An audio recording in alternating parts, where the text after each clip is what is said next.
Autopsie, les femmes qui exigent fortement la dot. 1. Le besoin de sécurité, le vrai moteur caché. Derrière une exigence élevée, il y a souvent une question simple. Est-ce que cet homme peut assumer ma vie?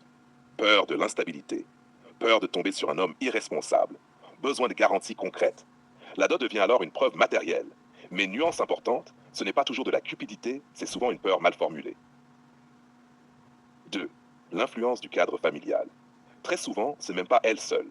Pression des parents, tradition ancrée, comparaison avec les autres mariages, la fille d'un tel a eu plus, la femme peut devenir le relais d'un système. Parfois, elle dit je veux, mais en réalité, on attend ça de moi. 3. La stratégie de filtrage. Certaines femmes utilisent la dot comme un filtre brutal. Éliminer les hommes non sérieux, tester la capacité financière, éviter les relations sans lendemain. C'est un peu comme dire, si tu ne passes pas ce niveau, tu ne rentres même pas dans mon monde. C'est froid, mais efficace dans certaines logiques. 4. La construction de sa propre valeur. Là, on touche quelque chose de plus profond. Certaines femmes associent inconsciemment dot élevée, valeur personnelle élevée. Donc elles exigent beaucoup pour se sentir importantes, être reconnues, ne pas être sous-estimées. Mais il y a un piège. Si ta valeur dépend du montant, elle devient fragile. 5. Le désir de contrôle. Une dot élevée peut aussi être une prise de pouvoir indirecte. Mettre l'homme en position d'effort, créer une dette morale, inverser le rapport de force. Tu as investi, donc tu ne joues pas avec moi. C'est une manière subtile de sécuriser la relation par le déséquilibre. Nage 6. Le mimétisme social, très sous-estimé. Beaucoup de femmes ne partent pas de zéro. Elles observent leurs amis, leur entourage, les standards culturels. Et elles s'alignent. C'est comme ça que ça se fait, sans forcément remettre en question. H7.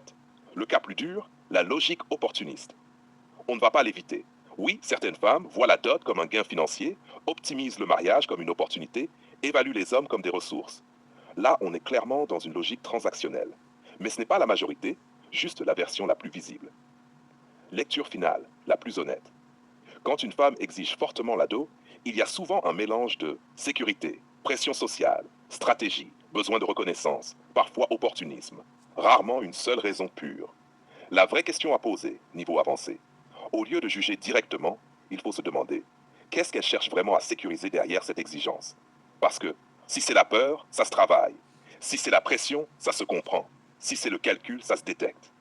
Conclusion tranchante.